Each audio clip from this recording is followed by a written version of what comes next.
I'm bquipd, and this is ClearFrontier. First, we'll show this clear with no commentary, but skip to the timestamps shown if you want the full breakdown.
So, first off, this clear path is pretty great because it sets you up to get into the river early at 3 minutes and 5 seconds with both your potions, and you're ready to ward, fight the enemy in the river because TAHM KENCH is a really strong 1v1, especially with Hail of Blades, and then you can do double scuttle and then into Krugs.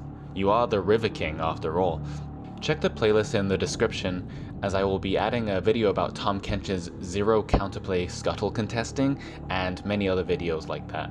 So I started Hunter's Talisman and then I went refillable potion as that standard, but it's not even necessary as you'll see because I'm basically full HP afterwards. It also gives you a lot of mana sustain because you'll go out of mana very fast without that. Also, the second cast of your Devour, your W, applies an AoE on the spit to multiple monsters, so it's really good. And attack speed isn't high enough on TAHM KENCH to make good use of machetes on hit, and his passive applies 4% of his maximum HP, but that on hit damage doesn't benefit from the lifesteal on machete. Your runes don't matter too much as far as your clear goes, just run the standard jungler stuff with attack speed, adaptive force, and armor. Ravenous Hunter is what I ran in this clear, which saves you about 90 HP and allows you to go completely potionless on your first clear if you want to get like a pink ward or something, but I prefer to go Ultimate Hunter instead because you can clear just fine and just use your potions here and there, and Ultimate Hunter really helps make your ultimate more useful because the cooldown on that thing's really high. I'll be making a video on runes soon, so keep an eye out on that in the TAHM KENCH playlist. We'll be talking about like Hail of Blades, Hex Flash, maybe sometimes going into the Resolve tree, that sort of stuff. I start W because 50% of the mana cost and cooldown are refunded on monsters and enemy champions, and the cooldown doesn't start counting down while something's in your belly, it starts when you spit it out, just so you know. So it also does 11% of max HP at all ranks, capped at 500 against monsters. Let's compare Q and W. So Q has a 5-second cooldown at all ranks and deals 80 damage at level 1, so if you use it twice it would do 160 damage. W has a 20-second cooldown at rank 1, and at all ranks actually, but 10 seconds against monsters because it's halved, and it deals 319 damage to level 1 red buff, which is a lot more than 160. And it does even more damage to monsters with negative magic resistance like blue buff and Gromp, who have massive HP as well. The ancient Krug, the largest Krug, also has negative MR, but his HP is less, so it's not quite as powerful against him. Keep in mind that W doesn't deal any damage when you eat them initially. The damage applies when you spit something out, and and it has to collide with a wall, hit an enemy target, or reach max range before the damage is dealt. So if you're trying to like do a smite steal, you want to know when to time the smite with the spit. Monsters also don't lose any of their patience when they're in your stomach, so abuse that. You can hold a monster for up to 4 seconds, but you can also reactivate this early after a very short delay. When you're against a single target like red buff, you want to auto, W, and then W again to spit it out as soon as possible, then auto. Autoing first allows the talisman to burn it while he's in your stomach, so that's always good to do, gives you extra healing, extra damage while you can't attack. Just make sure you don't cancel your auto attack with your W. So you can even auto attack the monster while it's flying out of your mouth mid-air, even if it's out of range of your auto attack, because declared attacks still go through even if you cancel them. Think of all the times you've flashed out of a champion's melee range, but their auto attack still kills you. It's the same deal. Also, TAHM KENCH has like 200 auto attack range, which is really high, so it's a little bit easier to do. It's hard to get the timing down, but it's a nice efficiency, especially if you're like smite stealing. You can combine that with W, then auto and smite at the same time, because your autos do extra bonus damage based on your percent max HP. It's easier to do if you bind attack move to something, attack move click specifically. Keep auto attacking kiting. Don't lower its patience too much at all, because you'll need to eat it and then spit it at the raptors, and you don't want it to reset when you do that. Try to thread the needle with the red buff when you spit it at the raptors between the 2 front ones and hit the center one. Because if you do that, you'll apply your talisman burn to every single raptor as opposed to just the front 4 or so of them. Make sure you smite red if you're leashless, and then auto attack it a couple more times, as buffs can't die to talisman burn or red buff burn, and they'll remain at 1 HP and then it will reset. I assume they did this so that you don't accidentally steal it from your mid laner or ADC later on when you're trying to donate it. If you do have a leash, you won't need to smite it. Just make sure that red buff has no more than 409 HP, as that's the amount of HP that a W and an auto attack will kill it at. I usually find it's around 300 HP in my games when my second W comes off cooldown again.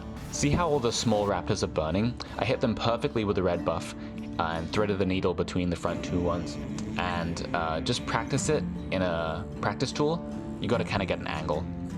Level your E second. It's one of the strongest jungle sustain abilities in the game. Try and set your leveling to a hotkey so you can do this quickly. By default, it's Control plus E. How it works is that a portion of the damage you take is turned into gray health. So at level 1, it's 45% of your HP is converted to gray health, but at rank 5 of the ability, it's 65% of the damage you take is converted to gray health. And there are 2 ways to use the gray health. One, you can wait for 2.5 seconds out of combat, and you'll heal 30% of the gray health back at level 1 and 100% at level 18. So the amount you heal does not scale with rank, it only scales with your level. But at level 2, you don't heal that much, and so, you know, a little bit more than 30%. So a lot of people get baited into using it for the heal. 2, the other way to use this is to use the gray health as a shield, and you use 100% of the gray health as a shield. It's 100% every time at every level at every rank. So it's really good if you use it right. Think of it like this. Would you rather block 100% of your gray health total, or would you heal for 30% of it? If you're taking sustained damage, you always want to be spamming your shield so that you're essentially taking less damage that way. It's better than the heal. It's only got a 3-second cooldown at all ranks, and the shield lasts for 2 seconds or until it breaks. The 3-second cooldown doesn't start until your shield breaks though. Also, if you take any damage beyond the shield amount, that gets converted into gray health as well. So always shield for less damage than you'll receive, because that way you're not like wasting part of the shield, like absorbing some of the gray health and then it just falls off and you lose it forever. You want to always be taking enough damage to break the shield before the 2 seconds expires. There's only a few reasons you want to use the heal. One is like when you're finishing a jungle camp and you're not going to take any more damage from it, and so you just don't shield, so you get the 30%-ish, and which scales up, healed back to you. Or when you take poke damage like a one-time instance of damage and you don't have any gray health to shield it, then you just eat it and you heal back up because you don't need to shield that. Or if you're super late game and you're healing 100% of your gray health back at level 18 and you know you're not going to die, you may as well just go in, do the damage, and then walk out and heal it all back. Something to keep in mind is that the shield has a cast time that interrupts your walking animation and your auto attack animation, so try to use it between auto attacks. It's not too hard because your attack speed is so slow, so you have a fairly large window to cast it between your attacks. So as you see here, I'm attacking each Raptor one by one, keeping the talisman burning on as many of them as I can. This maximizes the 5 seconds of burn damage, and it also keeps me healing up multiple targets. Try not to auto-attack the same one twice in a row, unless it's the big one, and try to auto the ones with the highest HP. Try to move around a little bit while you do this, which causes the small Raptors to sort of trip over themselves and move around and attack you less, because if they're moving, they're not attacking. Use W on the big Raptor when it's off cooldown, but don't spit it out right away. This basically eliminates the monster from being able to attack you for about 4 seconds, which keeps you more healthy on this camp. Yes, it does lengthen your W cooldown by 4 seconds, as the cooldown doesn't start until you spit it out, which is 10 seconds, because it's a monster, rather than 20 seconds, because you get half the cooldown refunded. However, the extra second or so that not spitting early might cost you, if even that, is worth the health that you'll keep. It also lets you save your W for the wolves. You can only fit 3 auto attacks in before you have to spit out the big Raptor. Try to spit manually, as the spit out animation that happens automatically when the 4 seconds expires will cancel your 4th auto attack and slow down your clear a bit. So just try and count 3 auto attacks. So when you get to the wolves, you want to auto the big wolf to get the talisman burn, and then do the same thing. Don't spit it out. Do 3 autos on the small wolves, alternating between them, and then manually spit out the big wolf again, doing the AoE on the camp, just like you did on the Raptors. And then finish off the small wolves first, so you take less damage. Auto attack and kite the big wolf as far as you can. W when it's off cooldown, and then walk around the corner and spit it at blue buff for the damage. It should instantly kill the big wolf, but if it doesn't, you can auto attack it one more time. But if you did exactly what I did, it should die. So blue buff is a bit weird. Blue buff attacks so slowly that sometimes your E passive will kick in and try to heal you. But try shielding early before this happens, but not so late that your shield expires before blue buff can attack, because that's the worst case scenario.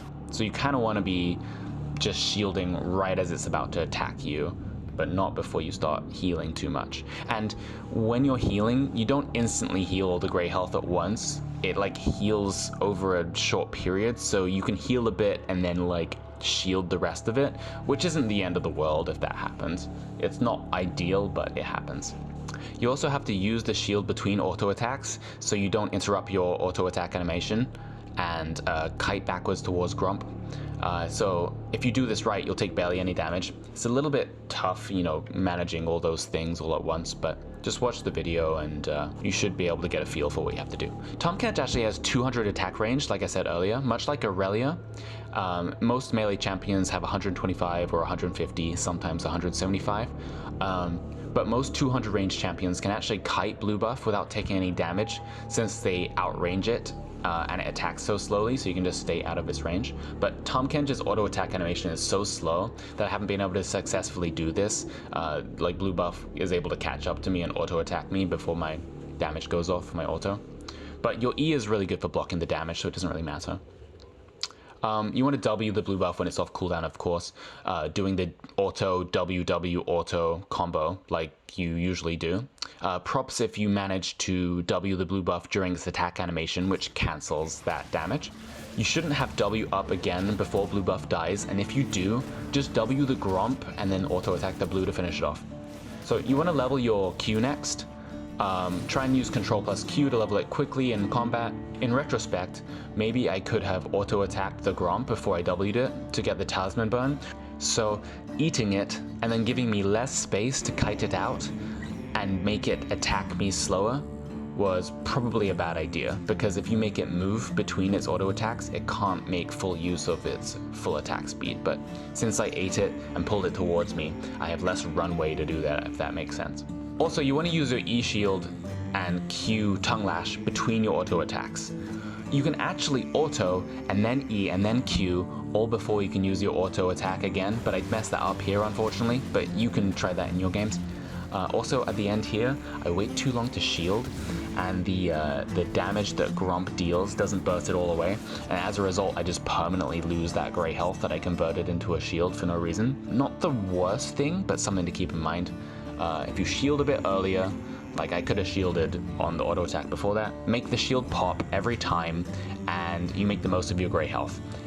As going over the shield amount will give you more grey health, and even if it's like at the end of the monster, then you can heal it back, right? You don't wanna shield more damage than you're gonna take. One last thing to keep in mind is that if you Q at a monster or minion but you press W before the Q hits it, you'll pull that monster or minion into your mouth. So there are pros and cons to this. The pros are that you can eat a monster from range, and that your W costs 0 mana in this case, rather than 50% mana refund, which is super cool. The downside though is that your Q will deal no damage if you do this, so it's usually best to not do this if you want maximum DPS in a monster, and only do this when you really need to like pull something from range, like if you're getting invaded or if you're stealing someone else's monster. I'll be making more videos like this one.